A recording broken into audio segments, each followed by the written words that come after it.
একসময় আইপিএলের সবচেয়ে দামি বিদেশি ক্রিকেটারের রেকর্ড গড়েছিলেন বেন স্টোকস। আইপিএলের নিলামে ঝড় তুলেছেন কয়েক দফায়। সেই স্টোকস এখন ভারতের ফ্র্যাঞ্চাইজি টুর্নামেন্ট থেকে অনেক দূরে।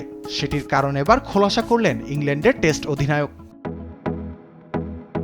আইপিএলে স্টোকসের প্রথমবার পা পড়ে 2017 আসরে। সেবার 14.5 কোটি রুপিতে তাকে দলে নেয় রাইজিং পুনে সুপার জায়ান্টস। সেটা ছিল বিদেশি ক্রিকেটারদের পারিশ্রমিকের রেকর্ড। স্টোকস প্রতিদানও দেন পারফরমেন্স দিয়ে। ফাইনালে নাটকীয়ভাবে 1 রানে হেরে রানার্স আপ হয় পুনে। তবে প্রায় 143 স্ট্রাইক রেটে 316 রান ও 12 উইকেট নিয়ে ম্যান অব দ্য টুর্নামেন্ট হন স্টোকস।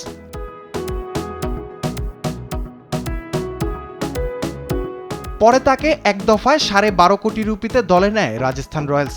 আরেকবার 16 কোটি 25 লাখ রুপিতে দলে নেয় চেন্নাই সুপার কিংস। চোট আর বিশ্রাম মিলিয়ে 2021 সালের পর তাকে দেখা যায়নি এই টুর্নামেন্টে। গত আসরেও স্টোকস খেলেননি ওয়ার্কলোড ম্যানেজমেন্টের জন্য। 2025 আইপিএলের মেগা নিলামেও নাম দেননি স্টোকস। আইপিএলের নতুন নিয়ম অনুযায়ী মেগা নিলামে নাম নিবন্ধন না করলে পরের আসরেও অংশ নিতে দেয়া হবে না বিদেশি ক্রিকেটারদের। তাই 2026 সাল পর্যন্ত আইপিএলে দেখা যাবে না এই অভিজ্ঞ ক্রিকেটারকে।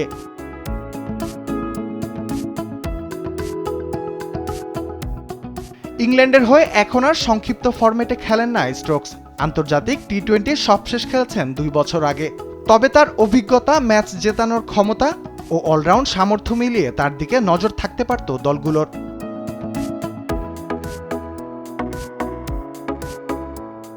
স্টোকসের ভাবনায় আপাতত শুধুই ইংল্যান্ডের হয়ে খেলা। দেশের হয়ে যত বেশি দিন সম্ভব খেলার জন্য নিজের শরীরকে পোক্ত রাখতে চান এই অলরাউন্ডার। গত 1-1.5 বছরে চোটের কারণে অনেক ভুগতে হয়েছে তাকে। মাঠের বাইরে থাকতে হয়েছে লম্বা সময়। 33 বছর বয়সী অলরাউন্ডার বিবিসিকে বলেন, দেশের হয়ে খেলার জন্য নিজের শরীরকে তৈরি রাখতে চান তিনি। এত বেশি ক্রিকেট আছে সামনে, এটা আড়াল করার কোনো ব্যাপার নয় যে আমি ক্যারিয়ারের শেষ দিকে চলে এসেছি। অবশ্যই চাই যতদিন সম্ভব খেলে যেতে। সেটির পথে গুরুত্বপূর্ণ হলো নিজের শরীর দেখভাল করা ও নিজের খেয়াল রাখা। সামনে SA-20-তে অবশ্য খেলবেন স্টোকস। তবে সেখানে টুর্নামেন্টের সময় চাপ, ভ্রমণ ও ওয়ার্কলোড সবই থাকবে কম।